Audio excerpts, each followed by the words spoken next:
मुसळधार पावसामुळे चंद्रपूरच्या वर्धा नदीला पूर, त्यामुळे औद्योगिक क्षेत्राला जोडणारा भोयगाव वर्धा पूल पाण्याखाली, सिमेंट कोळसा उद्योगांना फटका। सोलापूर शहरामध्ये पावसाचा हाहाकार, अनेक भागामध्ये नागरी वस्तीमध्ये मोठ्या प्रमाणात पाणी शिरलं। नागरिकांची घरं, गाड्या पाण्याखाली।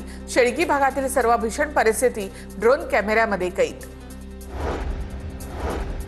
सोलापूरमधील अक्कलकोटमध्ये शिरसी गावामध्ये मध्यरात्रीपासून अतिमुसळधार पाऊस, ओढ्याचं पाणी रस्त्यावर आल्यामुळे मार्गावरील वाहतूक ठप्प।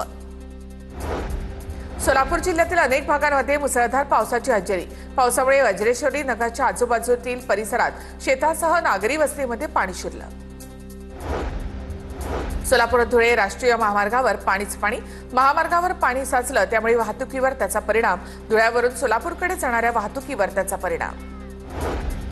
सोलापूरमध्ये अक्कलकोटच्या शिरवळमध्ये मध्यरात्रीपासून मुसळधार पाऊस, पावसामुळे पंचलिंगेश्वर ओढा ओव्हरफ्लो, आजूबाजूतील परिसरातील शेतांमध्ये पाणी शिरून पिकांचं मोठं नुकसान। वर्ध्याच्या आर्वीमध्ये सोयाबीन पिकावर येलो मोझॅक रोगाचा प्रादुर्भाव, शेलसुरामधील कृषी विज्ञान केंद्राच्या शास्त्रज्ञांकडून पाहणी। धुळे तालुक्यामध्ये झालेल्या पावसामुळे कपाशीवर लाल्या रोगाचा प्रादुर्भाव, कपाशीची पानं लाल होण्यास सुरुवात, शेतकरी संकटात सापडल्यामुळे कृषी खात्याने मार्गदर्शन करून पंचनामे करण्याची मागणी।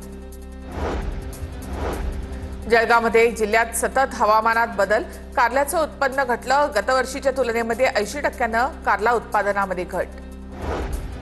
वाशिम जिल्ह्यामध्ये गणेश विसर्जन मिरवणुकीच्या दरम्यान 60हून अधिक डीजेवर कारवाई, नियमभंग करणाऱ्या डीजेवर 15 ते 30 हजार रुपयांचा दंड वसूल।